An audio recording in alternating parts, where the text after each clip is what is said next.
Can you guys hear that? The piano keys are... I think the new Trailblazer mission gave me PTSD with Finon's OST. The piano keys have been echoing rent-free in my head ever since I played that quest. Am I the only one? For those of you who haven't finished the new Amphorius quest yet, you might want to come back later as there will be spoilers. I'll give you a 3, 2, 1. Finon has got to have the worst life in this entire game, maybe aside from Ion's. Like, really? More than 33 million cycles times 1,000? The way they showed the progression was amazing. The storytelling for this quest was like, I was eating this up like some Michelin star food. All my questions were answered with the addition of new lore information, and the whole ambiance was immaculate.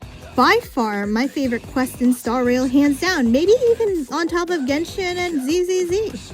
At first, Finon felt like the typical shonen protagonist, but boy, did things take a turn.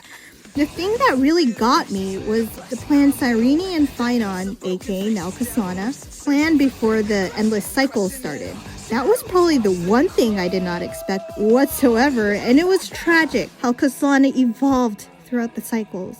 Can you imagine? Over 33 freaking million times 1,000 years per cycle.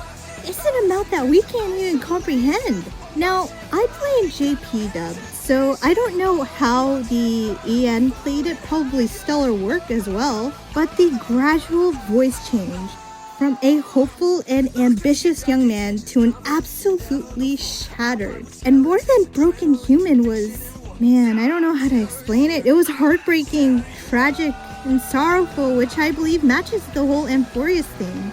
It's supposed to be a Greek tragedy.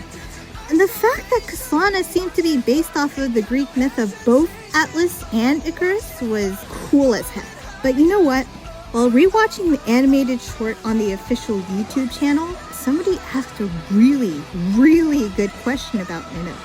If Finon suffered through this whole tragedy and still hasn't attained Ionhood, what the heck did Nanook go through to become an Ion of Destruction? It makes me extremely curious to know his backstory, and I really hope we eventually get a chance to experience something like this with an Ion backstory in the future, rather than just reading through it. The most interesting Ions for me has been Aha, Mythos, and now Nanook has been added to my list. But what about you guys? Which Ions interest you the most? There's so many of them, and I'm curious to know what you guys clicked with the most apart from my own thoughts and perspective.